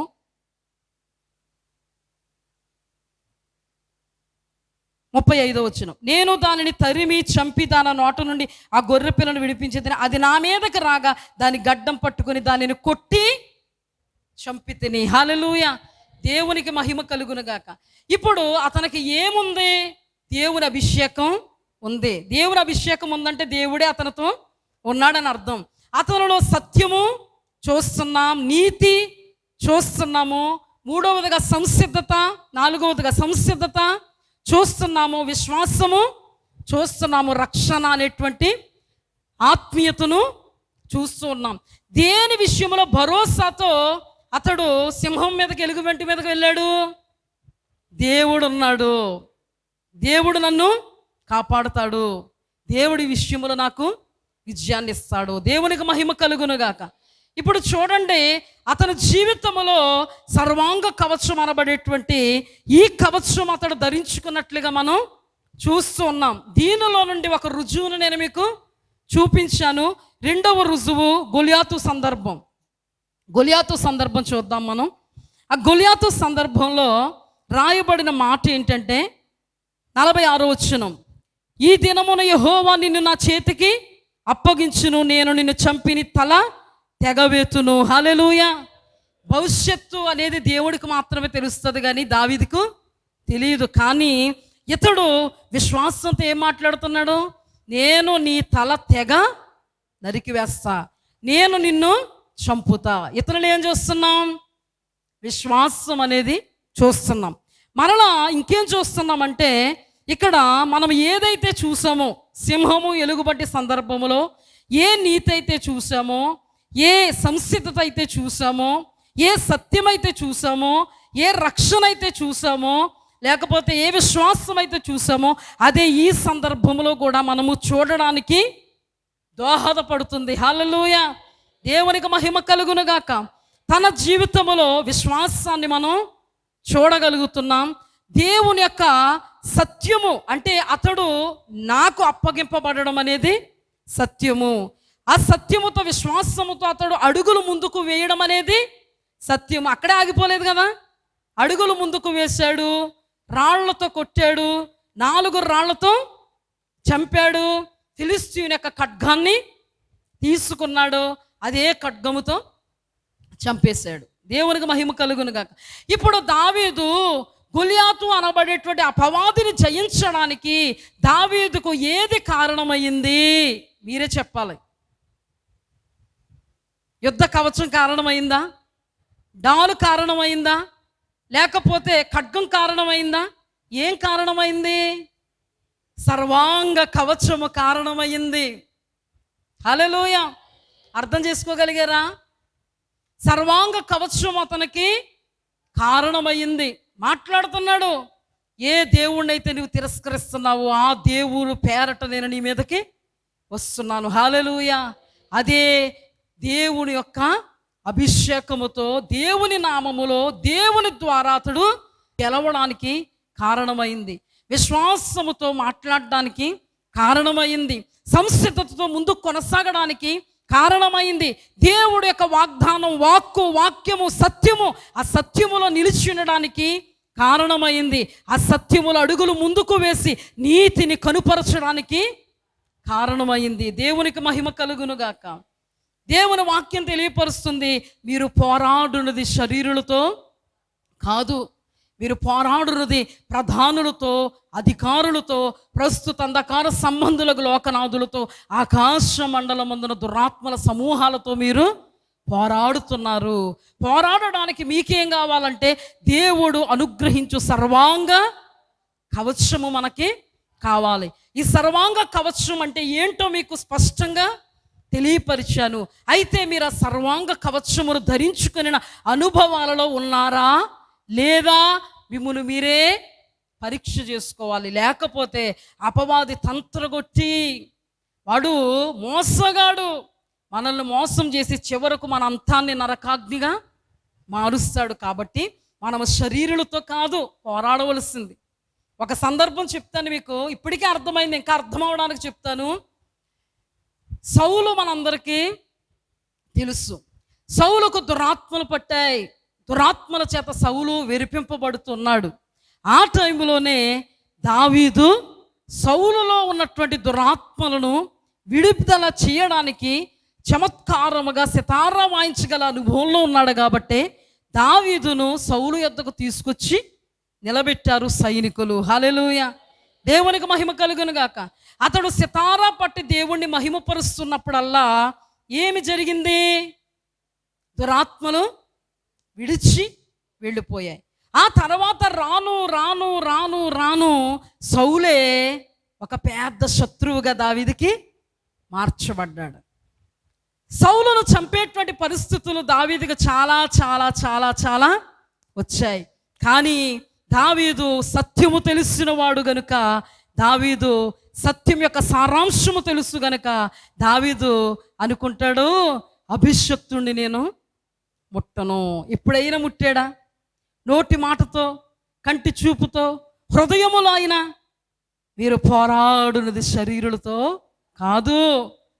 శరీరతో దావీదు ఎప్పుడు కూడా పోరాడలేదు. ఒక సమయంలో కంటికి కూడా నిద్ర లేనటువంటి పరిస్థితుల్లో దావీదు కొండల్లోకి గుహల్లోకి పారిపోతూ ఉన్నప్పుడు కూడా ఎప్పుడు కూడా సౌలుని ఎప్పుడు కూడా చంపడానికి దావీదు ప్రయత్నం చేయలేదు. ప్రక్కనే అతడు వస్త్రపు చెంగును కత్తిరించుకుని వెళ్ళే సందర్భంలో కూడా చంపలేదు. ఈటే బుడ్డిని తీసుకువెళ్ళేటువంటి సందర్భంలో కూడా చంపలేదు. అక్కడున్న చాలామంది అంటారు, నీ శత్రువును దేవుడు నీ చేతికి అప్పగించాడంటే దేవుడే సౌలుకి నాకు న్యాయము చేస్తాడు. హల్లెలూయా. శరీరితో ఎప్పుడు కూడా అతడు పోరాడలేదు. ఇది సాదృశ్యంగా దేవుడు మనకి వ్రాయించి ఇచ్చారు. హల్లెలూయా. ఆత్మీయ పోరాటం అంటే ఏంటి? ఆత్మీయ పోరాటాన్ని మనం ఎలాగ పోరాడాలి? ఆత్మీయ పోరాటంలో మనం ధరించుకోవలసినటువంటి దేవుడిచ్చేటువంటి సర్వాంగ కవచం ఏంటి? ఆ కవచాన్ని మనం ఎలా ధరించుకొని ఎలాగా శత్రువుతో పోరాడాలి అనే విషయాన్ని దేవుడు మనకు తెలియపరుస్తున్నాడు. దేవునికి మహిమ కలుగును గాక. ఎప్పుడు ఎప్పుడు ఎప్పుడు కూడా దావీదు సౌలును శరీరం మీద ఎప్పుడు పగ తీర్చుకోలేదు. దేవుడే చూస్తాడు, దేవుడే చూస్తాడు, దేవుడే చూస్తాడు. దావీదు కలిగి ఉన్నటువంటి సర్వాంగ కవచాన్ని మనము ధ్యానం చేసుకున్నాం. దేవునికి మహిమ కలుగును గాక. సర్వాంగ కవచాన్ని మనం ధ్యానం చేసుకున్నాం. అలాగే ఇంకొక పాయింట్ని దేవుడు నాకు బయలుపరిచారు. ఆ విషయాన్ని నేను మీకు చెప్పి ముగిస్తాను. ఇక్కడ గొలియాతు దగ్గర దావీదు నిలబడినప్పుడు దావీదు చేతిలో ఉన్న కర్రను చూసి ఏమనుకున్నాడు? గొలియాతు తృణీకరించాడు. అక్కడ వ్రాయబడి ఉన్నది, దావీదు ఎర్రని వాడు, రూపసి. హల్లెలూయా, దేవునికి మహిమ కలుగును గాక. దేవుడు దావీదును ఏర్పాటు చేసుకోవడానికి ఏమి కారణమైందంటే, దావీదు ఎర్రని వాడు, దావీదు చక్కని నేత్రాలు కలిగిన వాడు, దావీదు రూపవంతుడు. హల్లెలూయా. దేవుడు సౌలు తర్వాత దావీదును ఏర్పాటు చేసుకోవడానికి, లేకపోతే సౌలు ఆజ్ఞ అతిక్రమించి పాపము చేసినప్పుడు దేవుని ద్వారా తృణీకరింపబడినటువంటి సౌలు యొక్క సింహాసనం మీద దేవుడు నిలబెట్టాలని కోరుకున్నటువంటి వ్యక్తి దావీదు. ఎందుకు దావీదు కారణమయ్యాడంటే, దావీదు కొరకు రాయబడిన మాట, దావీదు ఎర్రని వాడు, చక్కని నేత్రములు కలిగిన వాడు, రూపసి, అతనిని నేను కోరుకున్నాను. హల్లెలూయా. మొదటి సమూయేలు గ్రంథము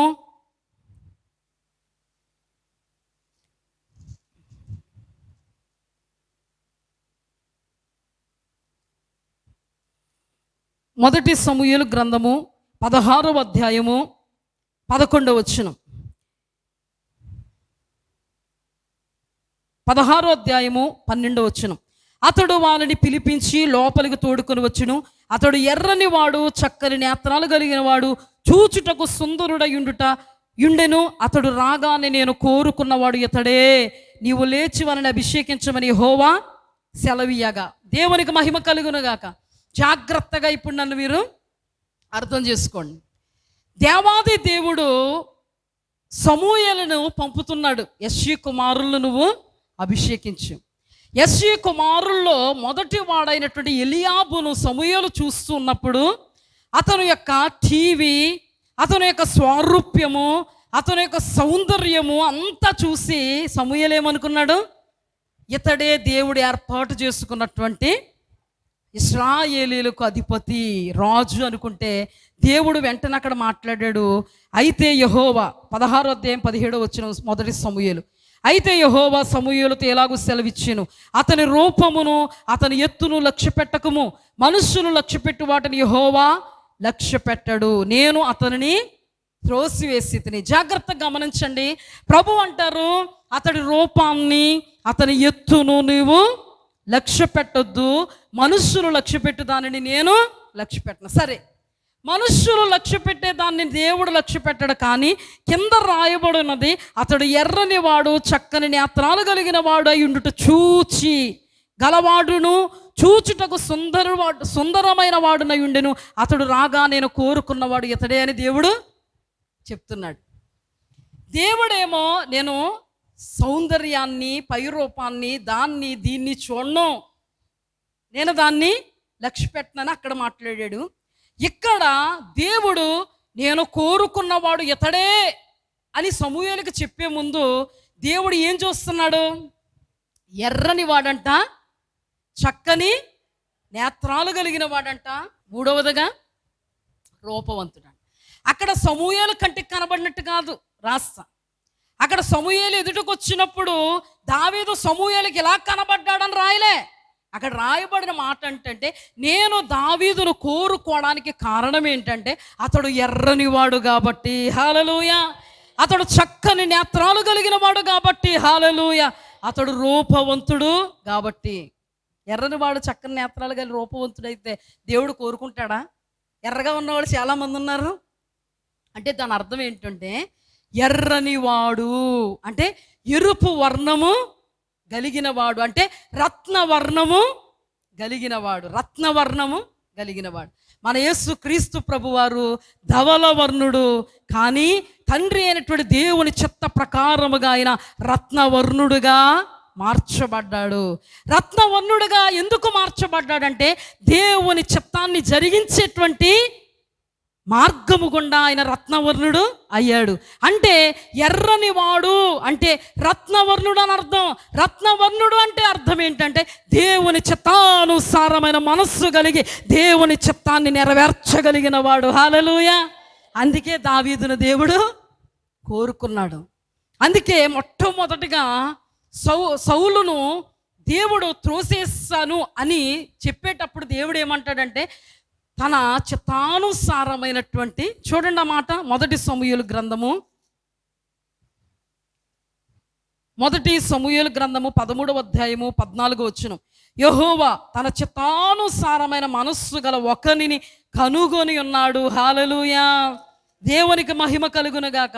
దేవుడు దావీదును కోరుకోవడానికి కారణం ఏంటంటే అతడు ఎర్రని వాడు, అతడు దేవుని చిత్తాన్ని ఉన్నది ఉన్నట్టుగా నెరవేర్చగలడు అని దేవుడు ఎరిగాడు కాబట్టి, హల్లెలూయా. దేవునికి మహిమ కలుగునుగాక. రెండవదిగా ఏంటి? చక్కని నేత్రములు. చక్కని నేత్రములు. చక్కని నేత్రములు అంటే దేవుడి దృష్టిలో ఏంటి? మూయబడిన నేత్రాలా, తెరవబడిన నేత్రాలా? మూయబడిన నేత్రాలు కాదు, తెరవబడిన ఆత్మీయ నేత్రములు, హల్లెలూయా. దావీదు ఆత్మీయ నేత్రములు కలిగిన వాడు, హల్లెలూయా. అందుకే దావీదు ఆత్మలో చాలా చాలా విషయాలు రాయడం జరిగింది, పాటలు పాడడం జరిగింది, పాటలు కట్టడం కూడా జరిగింది. ఆత్మీయ నేత్రాలు తెరవబడినటువంటి అనుభవములో, ఆత్మీయతలో దేవుడు బయలుపరిచేటువంటి సమస్తాన్ని చూడగలిగేవాడు, హల్లెలూయా. అందుకే గొర్రెలు కాచుకునేటువంటి సందర్భంలో ఎలుగుబంటి వస్తుంది, ఓ పక్కన సింహం వస్తుంది. ఆత్మీయ నేత్రములతో పసిగట్టినవాడు దావీదు. హల్లెలూయా. అతడు ఆత్మీయ నేత్రాలు కలిగిన వాడు కాబట్టే దేవుని వాక్యములో చాలా చాలా సందర్భాలు ఉన్నాయి. ఒక సందర్భం మీతో చెప్పాలంటే కీర్తన 23వ కీర్తనలో యెహోవా అక్కడ రాయబడిన మాట చూపిస్తాను చూడండి. 23వ కీర్తన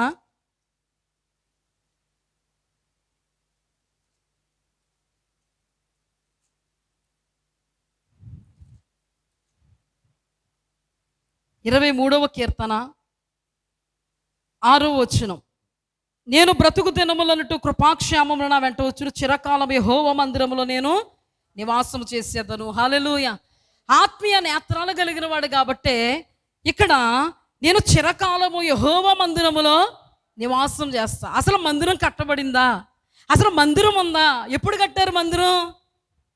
సొలొమోను మహారాజు పుట్టిన తర్వాత, అతడు రాజు అయిన తర్వాత మందిరం కట్టాడు. కానీ ఇతడు ఆత్మీయ నేత్రములు కలిగిన వాడు కాబట్టి, దర్శనము కలిగిన వాడు కాబట్టి, అభిషక్తుడు కాబట్టి ఎప్పుడో కట్టబోయేటడు మందిరం కాదు. దాని పేరు మందిరం అని కూడా ఆయనకి తెలుసు. ఆ మందిరం ఏంటో తెలుసు. ఆ మందిరములో నివాసము చేయవలసిన వారమై ఉన్నాము అని కూడా ఆయనకి తెలుసు. దేవునికి మహిమ కలుగును గాక. ఇక్కడ రాయబడిన మాట, ఎర్రని చక్కని చక్కని నేత్రములు కలిగిన వాడు, ఎర్రని వాడు, రూపసి రూపసి రూపవంతుడు. ఏ రూపం?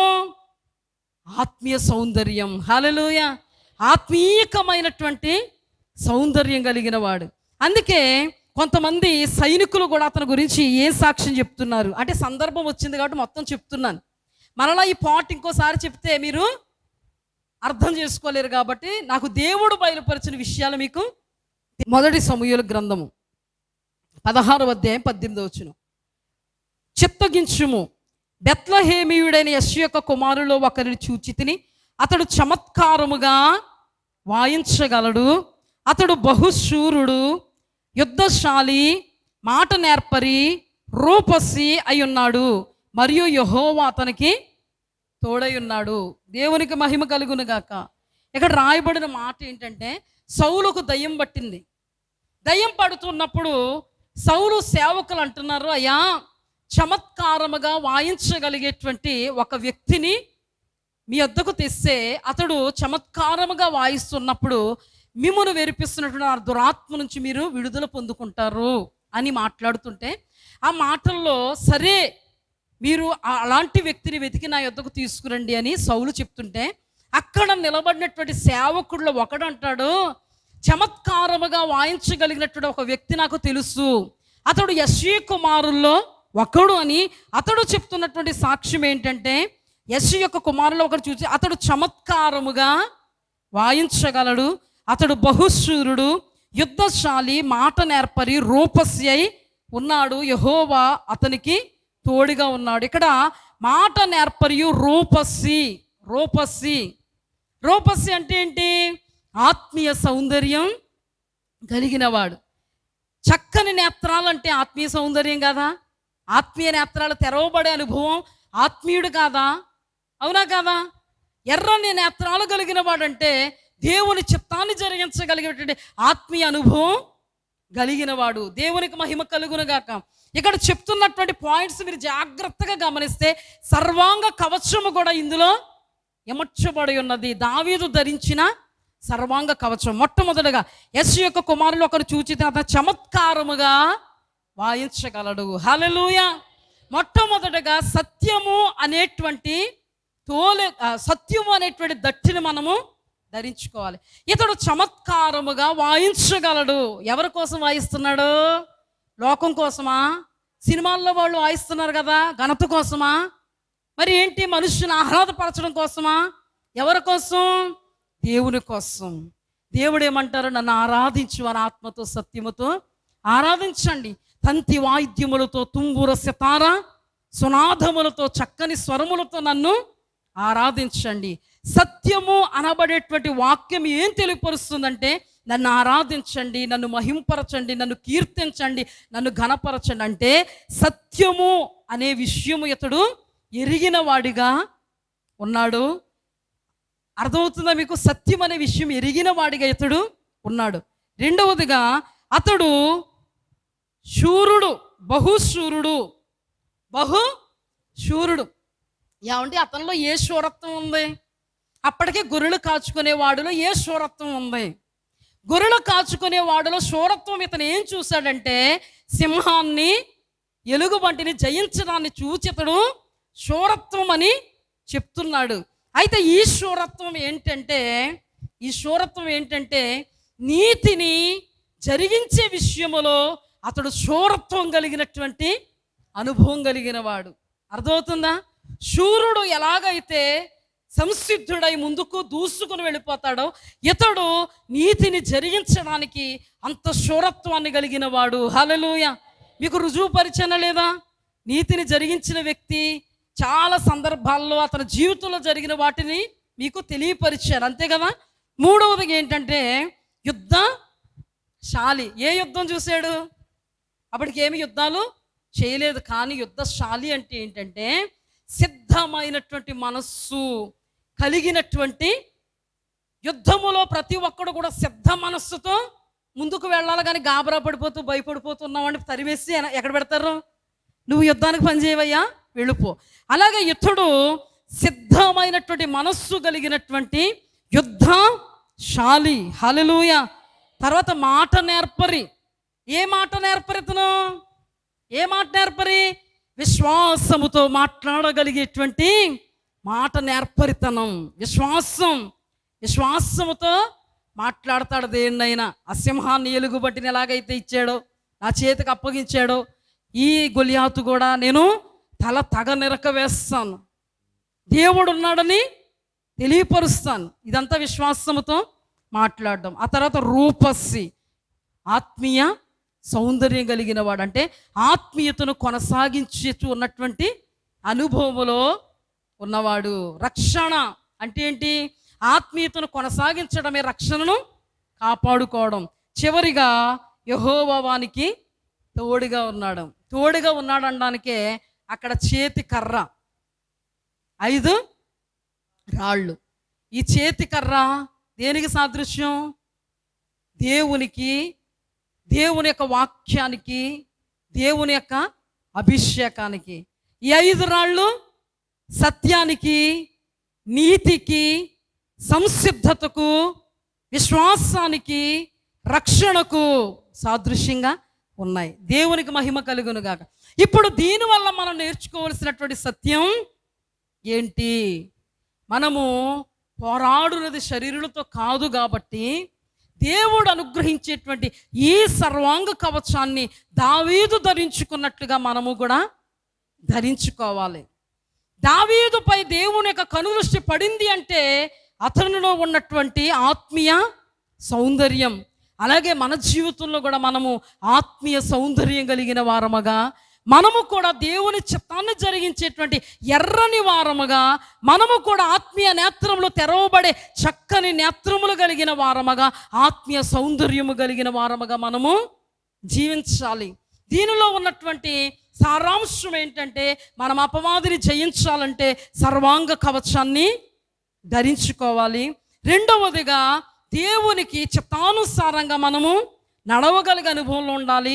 మన ఆత్మీయ నేత్రాలు ఎల్లప్పుడూ తెరవబడగలిగే అనుభవంలో ఉండాలి. ఈ అనుభవంలో ఉంటే దరిద్రుడైనటువంటి దావీదును దేవుడు సింహాసనం ఎక్కించినట్టుగా మనల్ని కూడా దేవుడు ఉన్నతమైనటువంటి స్థాయి అనుభవాల్లోనికి, పరలోక రాజ్యములో ఉన్నతమైనటువంటి స్థాయిలో నిలబెట్టడానికి ఇవి మనకు కారణం అవుతాయి. దేవునికి మహిమ కలుగును గాక. ఇంకా ఇంకొకటి చెప్తాను మీకు. ఏంటంటే, దేవుడు ఈ లోకములో ఉన్నప్పుడు ఒక ఉపమానం చెప్పాడు. ఏమనంటే, ఒకడికి 5 తలాంతులు ఇచ్చాడంట, ఒకడికి 2 అనుకుంటా, ఒకడికి 1 తలాంతు ఇచ్చాడంట. 5 తలాంతులు కలిగిన వాడు మరో 5 సంపాదించుకున్నాడంట. అప్పుడు ఈ 5 తలాంతులు సంపాదించుకున్నటువంటి వ్యక్తిని ఆ యజమానుడు, బలా నమ్మకమైన నా దాసుడా అని, ఇంకా నీవు కొద్ది విషయంలో నమ్మకంగా ఉన్నావు కాబట్టి నిన్ను మరి అనేకమైనటువంటి విషయాల్లో నేను నమ్మకస్తుడిగా చేస్తాను, నిలవబెడతాను అన్నాడంట.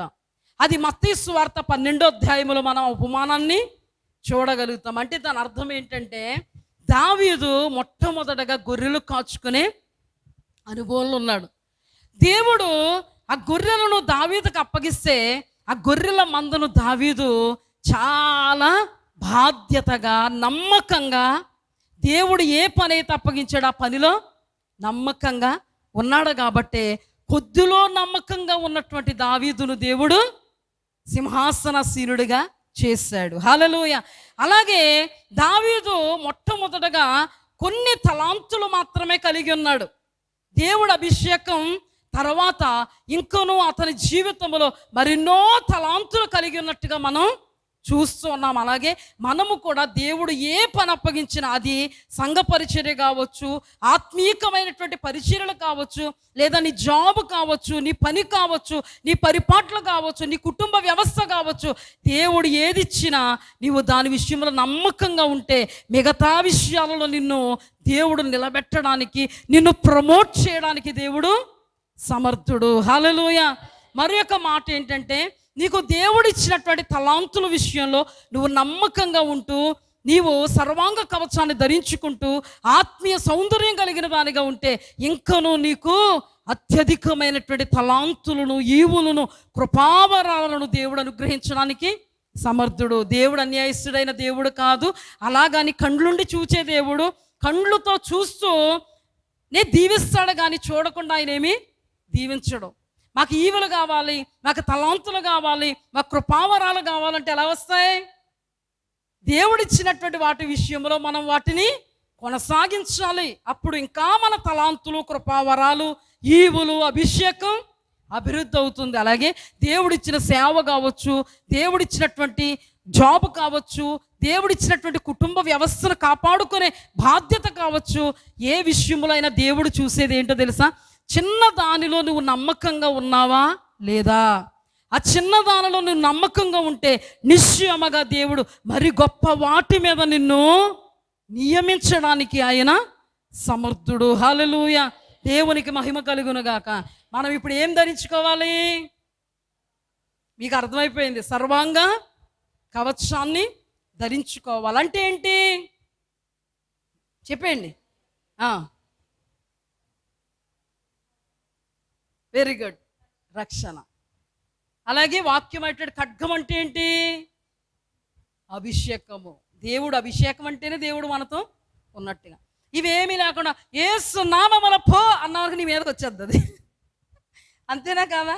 యేసు నామములో పో అంటే అందరూ దెయ్యాలు వెళ్ళగొట్టేవాళ్ళుగా ఉన్నారా? అందరూ సైతాన్ని జయించేవారిగా ఉన్నారా? ఎంతోమంది ఎన్నో విషయాల్లో అపవాదికి ఆహుతైపోతున్నారు. అపవాది కుతంత్రాల్లో పడిపోతున్నారు, కుయుక్తుల్లో పడిపోతున్నారు, మోసంలో పడిపోతున్నారు. ఏముంటే పడరు? సర్వాంగ కవచం ఉంటే అపవాదిని ఎదిరించుటకు మనము శక్తిమంతులం అవుతాము. హల్లెలూయా. చివరగా ధ్యానాంశాన్ని చదువుకుందాం. ఎఫెసీయులకు రాసిన పత్రిక 6వ అధ్యాయము 10 నుండి చదువుతాను. తుదకు ప్రభువు యొక్క మహాశక్తిని బట్టి ఆయనందు బలవంతులయుండుడి, మీరు అపవాది తంత్రములను ఎదురించుటకు శక్తిమంతులగునట్లు దేవుడిచ్చు సర్వాంగ కవచమును ధరించుకొనుడి. ఏలయనగా మనము పోరాడునది శరీరులతో కాదు కానీ ప్రధానులతోనూ, అధికారులతోనూ, ప్రస్తుత అంధకార సంబంధముగ లోకనాథులతోనూ, ఆకాశ మండలమందున్న దురాత్మల సమూహాలతో పోరాడుచున్నాం. అందుచేత మీరు ఆపద్దినమున వారిని ఎదిరించుటకు శక్తి సమస్తము నెరవేర్చిన వారై నిలవబట్టుకు శక్తిమంతులగునట్లు దేవుడిచ్చు సర్వాంగ కవచమును ధరించుకొనుడి. ఎలయనగా మీ నడుములకు సత్యమును దట్టి కట్టుకుని, నీతి అని మైమరువు తొడుక్కొని, పాదములకు సమాధాన స్వార్థం వలనైన సిద్ధ మనస్సును జోడు తొడుక్కొని నిలవబడి, ఇవన్నీగాక విశ్వాసమును డాలు పట్టుకునుడి. దానితో మీరు దుష్టుని అగ్ని బాణములన్నిటిని ఆర్పుటకు శక్తిమంతులగుదురు. మరియు రక్షణను, శిరస్త్రాణమును, దేవుని వాక్యమును, ఆత్మ ఖడ్గమును ధరించుకునుడి. ఆత్మ వలన ప్రతి సమయమందు ప్రతి విధమైన ప్రార్థన విజ్ఞాపన చేయుచు ఆ విషయమే సమస్త పరిశుద్ధుల నిమిత్తం పరిపూర్ణ పట్టుదలతో విజ్ఞాపనము చేయుచు మెలకువగా నిద్రవాత ఉండొద్దు. ఎలా ఉండాలి? మెలకువగా ఉండాలి. ఈ మెలకువను దేవుడు మనకు అనుగ్రహించును గాక. ఆమేన్. కళ్ళు మూసుకోండమ్మ, ప్రార్థన చేసుకుందాం. పరిశుద్ధుడా, మహోన్నతుడా, మహాఘనత వహించిన మా దేవా, నీ పరిశుద్ధ పవిత్ర పాదములకు నాయన స్తోత్రాలు, స్తుతులు, వందనాలు ఆరోపిస్తున్నాం. మీరు ఏదైతే బయలుపరిచారో ఆ విషయాలన్నిటినీ ప్రభువా నీ ఆత్మ ద్వారా విశదపరచడానికి మీరు కృప చూపించారయ్యా, మీకు వందనాలు. విత్తబడినటువంటి వాక్కులు ప్రతి హృదయములో దేవా అయా పెరిగి ఫలించి నూరంతలుగా అభివృద్ధిని పొందడానికి సహాయం చేయండి తండ్రి. ప్రతి ఒక్కరూ కూడా ఆపద్దినమున అపవాది కార్యములను జయించడానికి, అపవాది తంత్రములను ప్రభువా లయపరచడానికి అత్యున్నతుడా నీ మహోన్నతమైన కృప చొప్పున ప్రతి ఒక్కరిని సర్వాంగ కవచాన్ని ధరించుకోగలిగే అనుభవాల్లోనికి నడిపించండి. ఈ వాక్యము ద్వారా అనేకమైన సత్యాలు మాకు వివరించావు. ఈ సత్యములలో నుండి ప్రభువా మా జీవితాలను మేము సరిచేసుకుని క్రమపరుచుకోవడానికి సహాయము చేయమని సాతాను కార్యములు లయపరుస్తూ శపిస్తూ బంధిస్తూ పొందుకొని నాము తండ్రి. ఆమేన్.